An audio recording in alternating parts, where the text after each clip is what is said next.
Hit maker വൈശാഖിന്റെ സംവിധാനത്തിൽ ഒരുങ്ങുന്നു മമ്മൂട്ടി, മോഹൻലാൽ, ദിലീപ്, ജയറാം, ദുൽഖർ സൽമാൻ ചിത്രങ്ങൾ. 180 കോടി ക്ലബിൽ ഇടം നേടിയ ആദ്യ മലയാള ചിത്രം പുലിമുരുകനു ശേഷം മമ്മൂട്ടിയെ നായകനാക്കിയുള്ള രാജ 2 ആയിരിക്കും വൈശാഖിന്റെ സംവിധാനത്തിൽ ഒരുങ്ങുക.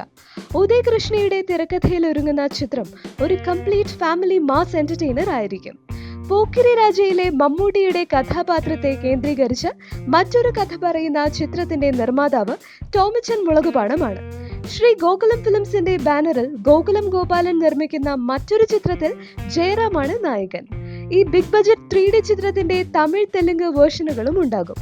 ഉദയ് കൃഷ്ണ തിരക്കഥ എഴുതി ആശീർവാദ് സിനിമാസിന്റെ ബാനറിൽ ആന്റണി പെരുമ്പാവൂർ നിർമ്മിക്കുന്ന മറ്റൊരു മോഹൻലാൽ ചിത്രവും വൈശാഖിന്റെ സംവിധാനത്തിൽ പ്രേക്ഷകർക്ക് മുൻപിലെത്തും.